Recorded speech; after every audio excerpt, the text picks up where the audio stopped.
Hello and welcome to YouTube channel. My name is Yogesh Roda और आज हम बात करने वाले हैं फुल सिलेबस टेस्ट की। तो चलिए गाइस, करना क्या है आपको स्क्रीन पोज करके पहले क्वेश्चंस खुद को ट्राई करके देखने और उसके बाद वन बाय वन आपको मैं सोल्यूशन बताता चला जाऊंगा। तो चलिए शुरू करते हैं। पहला तो क्वेश्चन है कि electromagnetic wave use in telecommunication, दूर संचार में विद्युत चुंबकीय तरंगें होती हैं। तो इसका आंसर होता है माइक्रोवेव्स, जिसकी जो रेंज होती है वो होती है 1 गीगाहर्ट्ज से 300 गीगाहर्ट्ज तक। गीगा मतलब क्या होता है? गीगा मतलब होता है 10 की पावर 9। अब इसको याद कैसे रखें गीगा होता है? तो देखो, फ़ोन के अंदर साइज़ क्या होता है? केबी सबसे छोटा मतलब होता है 1000। फिर होता है केबी के बाद एमबी मतलब होता है मेगाबाइट 10 की पावर 6। फिर होगा गीगाबाइट 10 की पावर 9। फिर होता है टेराबाइट, ठीक है, 10 की पावर 12। इसके अलावा इनके कई बार इंक्रीजिंग ऑर्डर या डिक्रीजिंग ऑर्डर पे भी पूछा जाता है क्वेश्चन कि इनके डिक्रीजिंग ऑर्डर क्या, फ्रीक्वेंसी का क्रम क्या है। तो देखिए इसके आपको एक शॉर्ट ट्रिक बताता हूँ। Rashmi is very unique ex girl friend. Army का क्या बना? Rashmi is very unique ex girl friend, है ना? अच्छी ट्रिक है ना? तो इस तरफ जाने पर क्या होगा? इस तरफ जाने पर फ्रिक्वेंसी इंक्रीज होगी। आर मतलब क्या है? रेडियो। म्यू मतलब क्या है? माइक्रो मतलब सूक्ष्म, ठीक है, सूक्ष्म तरंगे जो लिखा हुआ है। आई मतलब क्या है? इंफ्रारेड मतलब अवरक्त तरंगे। वी मतलब क्या है? विजिबल जो हमें दिखाई देती है। यू मतलब अल्ट्रावायलेट। एक्स मतलब एक्सरेज। गामा मतलब गामा रेज। इधर जाने पर फ्रिक्वेंसी क्या होती है? इंक्रीज होती है। कई बार पूछ लेगा फोटोन के ऊर्जा का बढ़ता क्रम लिखिए। तो फोटोन की ऊर्जा कितनी होती है? वो होती है एच इंटू न्यू। न्यू क्या होता है? आवर्ती। तो आवर्ती ये रही, आवर्ती का बढ़ता हुआ क्रम आपके पास मैंने लिख दिया है। चलिए दूसरे क्वेश्चन में चलते हैं। तो कह रहा है कि magnetic flux through a coil 50 turn coil increase from at a rate of 0.5 weber per second. ठीक है, किसी एक 50 घेरों वाली कुंडली से इतने सेकंड में फ्लक्स बढ़ रहा है तो विद्युत वाहक बल क्या होगा? तो फेराडे का नियम हमें याद है। ई का फॉर्मूला होता है एन इंटू डी फाइव बटा डी टी। एन कितना है बच्चों? 50। डी फाइव बटा डी टी मतलब फ्लक्स परिवर्तन की दर कितनी है? 0.5। तो कितना आएगा यहाँ से? 50 इंटू 5 कितना? 250। ठीक है हमारे पास। अब हमारे पास क्या है? एक नंबर बाद क्या है? पॉइंट है। तो हमारे पास यहाँ पर क्या आ जाएगा? सॉरी 0.05 है यहाँ पर, तो ये क्या आ जाएगा? 2.5 वोल्ट आ जाएगा। तो इसके अकॉर्डिंग हमारा आंसर क्या होगा? ए होगा आंसर 2.5 वोल्ट। तीसरा क्वेश्चन देखिए, कह रहे हैं एक इलेक्ट्रिक डायपोल को यूनिफॉर्म इलेक्ट्रिक फील्ड में रखा, which of the following is true. देखो ये मान लो यूनिफॉर्म इलेक्ट्रिक फील्ड है हमारे पास, है ना? ये यूनिफॉर्म इलेक्ट्रिक फील्ड है और हमने यहाँ पर एक डायपोल रख दिया। अब ये हमारा ठहरा प्लस, ये हमारा ठहरा माइनस, यहाँ हमारा चार्ज क्यू, यहाँ हमारा चार्ज माइनस क्यू, ये इलेक्ट्रिक फील्ड है ई। तो ये वाला प्लस क्या करेगा? इसको धक्का मारेगा कितने से? क्यू ई से। ये वाला प्लस क्या करेगा? इस माइनस को खींचेगा कितने से? क्यू ई से। तो सोचो दोनों तरफ बराबर बराबर बल लग रहे हैं, तो नेट बल कितना हो गया? जीरो हो गया। नेट बल कितना हो गया? जीरो। अब जब ये घूमेगा, इसे घूमेगा, है ना, घूमेगा तो इसके अंदर क्या बनेगा? बलाघूर्ण बनेगा कितना? M B sine theta. लेकिन ये सारा काम कब होगा? जब हमारे पास ई जो है वो कैसा होगा? एक समान होगा, या फिर आप कह सकते हैं यूनिफॉर्म होगा। ठीक है, यहाँ तक बात समझ आई? ठीक सर, यदि मान लो ये नॉन यूनिफॉर्म होता मतलब असमान होता तो इधर E1 होता और इधर E2 होता, तो ये बल कट नहीं पाते, जीरो नहीं हो पाता। तो इस तरह से आपको याद रखना है। तो एक समान चुंबकीय क्षेत्र में क्या होगा? बल तो होगा जीरो, कुल बल होता है जीरो, लेकिन कुल बलाघूर्ण जीरो नहीं होता। तो आंसर आएगा केवल घूर्णन गति होगी, और घूर्णन गति का फॉर्मूला होता है एम बी साइन थीटा चुंबक वाले केस में, और पी ई साइन थीटा किस केस में? विद्युत क्षेत्र वाले केस में। दोनों में सेम सिचुएशन होगी। नेक्स्ट देखिए, piece of ice floating in a beaker of water melts the level of water will be. So ऐसे केस में वाटर का लेवल क्या रहने वाला है? सेम, क्योंकि दोनों की डेंसिटी में, ये मान लीजिए जैसी बर्फ पिघलेगी तो जितनी जगह खाली बचेगी वो क्या होगा? बर्फ पिघलने से वापस से भर जाएगी। ठीक है, अब कुछ इसमें जो क्वेश्चंस आते हैं, छोटे मोटे जो क्वेश्चन आपको जो ध्यान रखने हैं, जो जनरली पूछे जाते हैं। एक बोट है, बोट में पत्थर पड़े हैं, पत्थर उठा के आपने इसमें डाल दिए, लेवल क्या हो जाएगा? कम हो जाएगा। एक बर्फ़ है, बर्फ़ के अंदर यहाँ पर क्या है? एक लोहे की बोल है, बर्फ़ पिघल गई, लेवल क्या हो जाएगा? कम हो जाएगा। एक आपके पास बर्फ़ है सीधी, ठीक है, सिर्फ बर्फ़ है और पिघल गई, तो लेवल क्या रहने वाला है? लेवल सेम रहने वाला है। ठीक है, तो इस तरह से क्या है? अलग अलग लेवल के ऊपर बात की जाती है। चलिए नेक्स्ट क्वेश्चन देखिए हम बात करते हैं। तो नेक्स्ट क्वेश्चन देखो क्या है? नेक्स्ट क्वेश्चन है आपके पास कि the spokes use in wheel the bicycle to increase its. क्या देखो क्या होता है, साइकिल के पहिए की जो प्रयुक्त तिल्लियाँ या ताड़ियाँ जिसे आप बोलते हो क्या इंक्रीज करती है। आपको पता है कि वलय या रिंग का जड़त्व घूर्ण का सूत्र क्या होता है, तो इसका जड़त्व घूर्ण का सूत्र होता है mr²। डिस्क का कितना होता है, चकती का कितना होता है, चकती का होता है mr²/2। अच्छा, जड़त्व घूर्ण ज़्यादा होगा तो क्या होगा, ज़्यादा होने से होगा कि थोड़े से पैडल से ज़्यादा दूर तक जाएगी, क्योंकि जड़त्व घूर्ण ज़्यादा है उसका, है ना, ज़्यादा दूर तक उसके अंदर एनर्जी बढ़ जाएगी, तो थोड़े से पैडल से ज़्यादा दूर तक जाएगी। तो इसलिए जो बाइक के टायर होते हैं वो वलय के रूप में बनाए जाते हैं। तो वलय के रूप में बनाए जाने के कारण सारा द्रव्यमान कहाँ पे रखा जाता है, सारा द्रव्यमान साइडों में रखा जाता है। साइडों में रखा जाने के लिए उसको कैसा बना जाता है, वलय के रूप में। तो इस तरह से भर दिया जाता है और अंदर से क्या लगा देती है, ताड़ियाँ लगा देती है। तो ऐसे उसका क्या बढ़ जाता है, जड़त्व आघूर्ण बढ़ जाता है। तो हमारा आंसर क्या होगा, डी होगा। 6th क्वेश्चन देखिए कि यदि स्पीड डबल कर दे तो काइनेटिक एनर्जी क्या हो जाएगी। तो काइनेटिक एनर्जी का सूत्र क्या होता है, 12mv²। तो गतिज ऊर्जा किसके समानुपाती हो गई, v² के समानुपाती हो गई।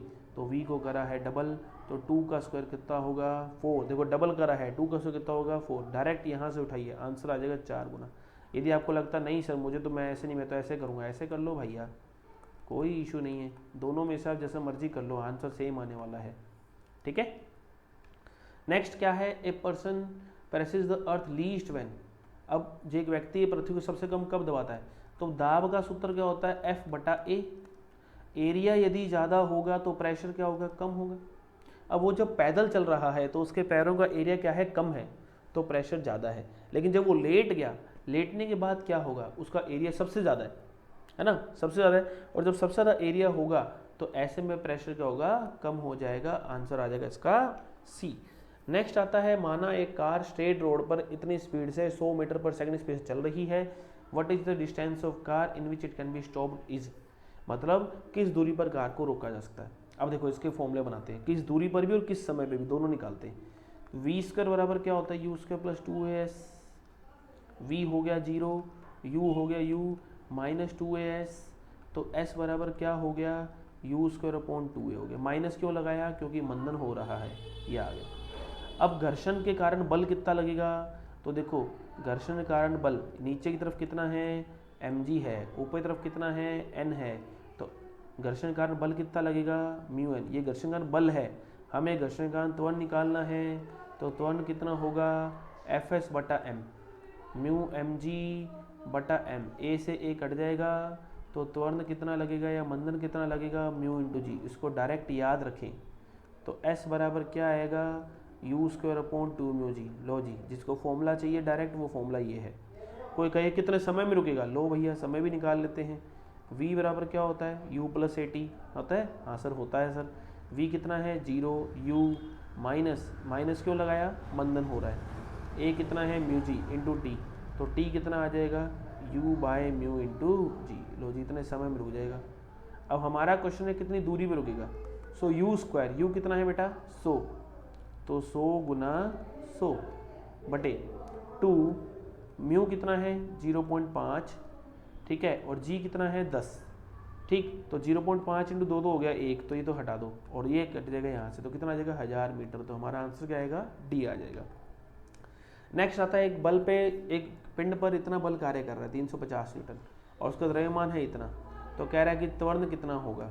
तो त्वरण बराबर F का फॉर्मूला क्या है, F बराबर ma, a बराबर क्या है F/m। F कितना है बच्चा 350, F कितना है 350, और हमारे पास m कितना है 70। 0 से 0 कट जाएगा, 5 मीटर/सेकंड²। तो हमारा आंसर आ जाएगा 3। नेक्स्ट देखिए कि इनमें से कौन सी एक फंडामेंटल क्वांटिटी है, द्रव्यमान, लंबाई, समय, धारा, प्रकाश की तीव्रता, और कौन सी है देखिए टेम्परेचर और नंबर ऑफ सब्सटेंस मतलब मोल। ये आपके 7 द्रव्यमान सॉरी 7 तरह के आपके पास मूल मात्रक है। तो हमें इनमें से कौन सा देखा है, समय। तो हमारा आंसर हो जाएगा टाइम। कह रहा है इनमें से ओड पेयर मतलब अलग पेयर कौन सा है जिनकी सेम नहीं है। इम्पल्स क्या होता है, इम्पल्स याद कीजिए। आवेग क्या होता है, संवेग में परिवर्तन। तो संवेग में परिवर्तन का मात्रक भी तो संवेग ही होगा। प्लैंक कांस्टेंट क्या होता है, जूल सेकंड इनवर्स, है ना, सॉरी जूल सेकंड के अंदर होता है। प्लैंक कांस्टेंट का मान कैसे निकाला, आओ इसको देखो निकालते हैं। तो हमें क्या पता है कि E इक्वल टू क्या होता है, H इंटू न्यू होता है है ना। E किस में होता है, जूल में, H और न्यू किस में होता है, सेकंड इनवर्स में। तो ये किस में आ गया, जूल सेकंड में आ गया। अब एंगुलर मोमेंटम मतलब L का फॉर्मूला क्या होता है, mvr कोणीय संवेग, ठीक है। m किस में है, kg में है, v किस में है, मीटर सेकंड इनवर्स में, और ये मीटर में, ठीक है। समझ आया, kg मीटर इंटू मीटर बन गया मीटर स्क्वायर, तो kg metre square second inverse. अब जूल का आपको याद है, जूल का होता है kg metre square second minus 2 into second inverse. क्या बन जाएगा ये बन जाएगा kg metre square second minus 1। तो दोनों क्या है, सेम है, तो ये भी सेम है।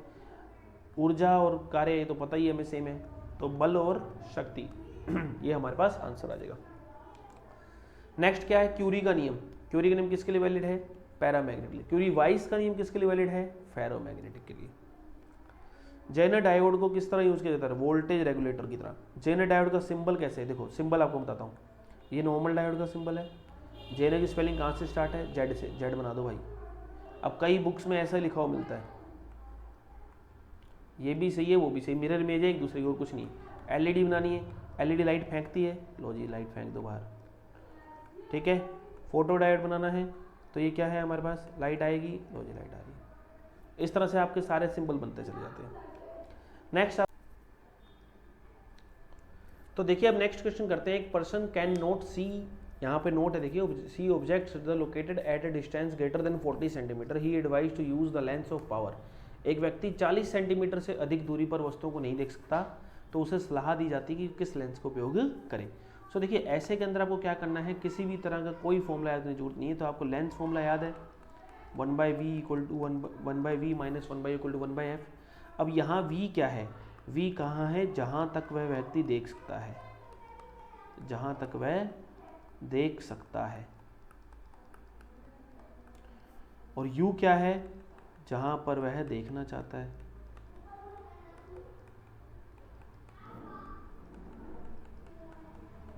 और u और v जो है वो दोनों कैसे होनी चाहिए, नेगेटिव होने चाहिए। बस ये तीन चीज़ें यूज़ करनी है, उसके बाद आपके अपने आप आंसर आ जाएगा।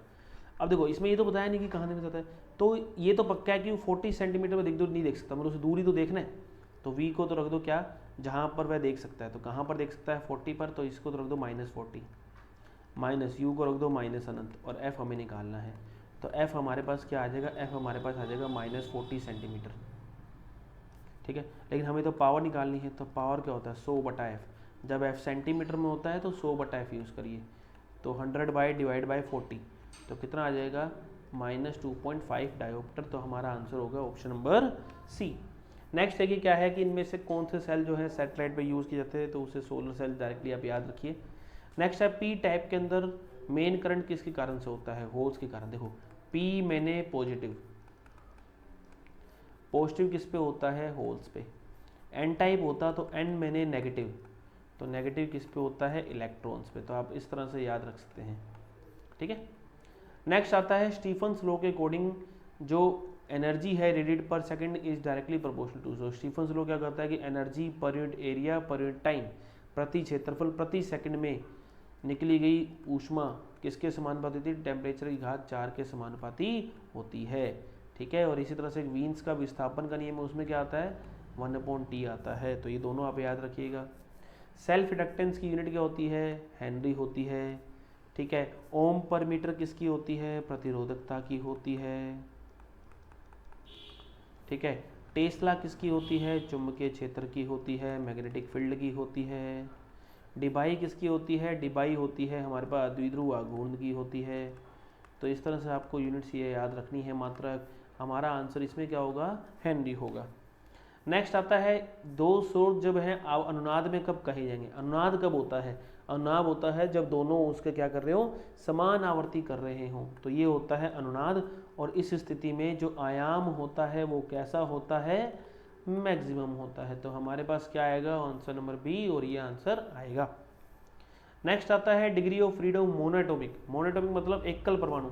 सोचो एकल परमाणु कैसे जा सकता है, एक्स में, वाई में, जेड में, 3 तरीके से जा सकता है। इसके लिए आपको वीडियो मिल जाएगा मेरा ही, ठीक है। तो उस वीडियो के अंदर आप जाके देखिए, मैंने डिग्री ऑफ फ्रीडम उसमें अच्छे से बता रखा है किसका डिग्री ऑफ फ्रीडम क्या होता है। और आंसर मुझे कमेंट करिए कि एक सरल लोलक का स्वतंत्रता की कोटि कितनी होती है। सरल लोलक, सिंपल पेंडुलम, ठीक है, सिंपल पेंडुलम की डिग्री ऑफ फ्रीडम कितनी होती है, मुझे इस बारे में कमेंट करें। और आपको मैं ये और बता दूं, ये एयरफोर्स 2016 में पूछा जाने वाला क्वेश्चन है। चलिए नेक्स्ट आता है एक टैकोमीटर। टैकोमीटर क्या होता है? टैकोमीटर एक डिवाइस होती है जिसके अंदर एक ऐसी इस तरह से शाफ्ट लगी होती है। मान लो ये, इस शाफ्ट को मैं कहीं लगा दूंगा तो ये भी इंजन के साथ साथ घूमेगी। तो यहाँ एक सामने स्केल लगा हुआ, मेरे इस तरफ से देख रहा हूँ मैं, तो स्केल लगा हुआ है। स्केल लगा हुआ तो मुझे क्या पता चल जाएगा कि यह कितना आरपीएम पे घूम रहा है। तो मतलब कुल मिला के स्पीड ऑफ रोटेशन, घूर्णन चाल के बारे में ये बताती है। Charge particle magnetic field electric field में रखा हुआ है और दोनों समांतर हैं। लो भैया, ये रहा हमारा इलेक्ट्रिक फील्ड, ये रहा हमारा मैग्नेटिक फील्ड, ठीक है। अब चार्ज पार्टिकल यहाँ पड़ा है तो यहाँ प्लस है, यहाँ माइनस है। अब सोचो, क्या मैग्नेटिक फील्ड बल लगा सकता है? मैग्नेटिक फील्ड का बल कितना होगा? 0 होगा। क्यों 0 होगा? क्योंकि मैग्नेटिक फील्ड द्वारा लगाए जाने वाले बल का फॉर्मूला होता है QVB sin थीटा। अब V 0 है तो FB कितना होगा? 0 होगा। इलेक्ट्रिक फील्ड का बल कितना लगेगा? Q इंटू ई लगेगा। कितना लगेगा? Q इंटू ई। अब E तो कुछ दे नहीं रखा है ना, E तो कुछ दे नहीं रखा हमें, या ये कह लीजिए कि मतलब हमारे पास जो है E की वैल्यू कुछ भी हो भले ही, तो ये वाला प्लस इसको क्या कर रहा है? धक्का मार रहा है। तो ये धक्का मार इधर जाएगा, ये इधर जाएगा, इधर जाएगा, स्पीड क्या होगी? बढ़ेगी। तो इसका पथ कैसा होगा? सरल रेखीय होगा। ठीक है, समझ आया? सरल रेखीय पथ होगा। नेक्स्ट आता है केपलर का द्वितीय नियम किस पर बेस्ड है? एंगुलर मोमेंटम पर।